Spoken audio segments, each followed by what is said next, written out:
Ćao! Danas ću ti ukratko objasniti šta se to desi kada se određeni dio tijela izloži nekoj opasnosti, recimo ubodeš se na iglu ili se opržiš. Znaš sigurno kakav je to osjećaj. Ruka se brzo sklanja prije nego što uopšte skontaš da se desilo nešto čudno, a za taj automatski mehanizam se možemo zahvaliti nečemu što se zove refleksni luk ili, ako hoćeš jednostavnije, refleks.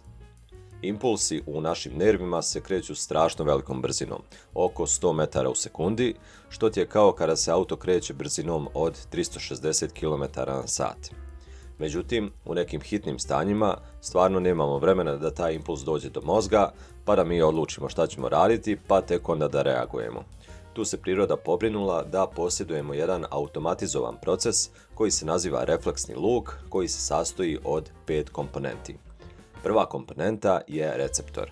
Receptori se nalaze širom naše kože, ali u najveću koncentraciji u jagodicama prstiju i zato te tu najviše i boli kada se povrijediš.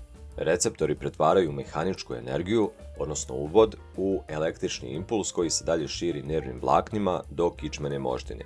Upravo ta nervna vlakna predstavljaju drugu komponentu refleksnog luka. Nazivaju se još i senzitivna ili aferentna vlakna. Treća komponenta jesu interneuroni u kičmenoj moždini. Odavde signal ide u dva pravca. Jedan prema mozgu, da imamo predstavu šta i gdje se dešava, a drugi, mnogo važniji za brzu reakciju, jesu motorni neuroni koji predstavljaju četvrtu komponentu refleksnog luka.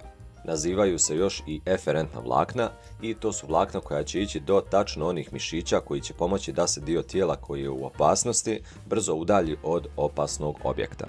Ti mišići, koje još nazivamo i efektori, su peta komponenta refleksnog luka. Dakle, još jednom, komponente refleksnog luka su receptor, senzitivno vlakno, refleksni centar u kičmenoj moždini, motorno vlakno i mišić, odnosno efektor.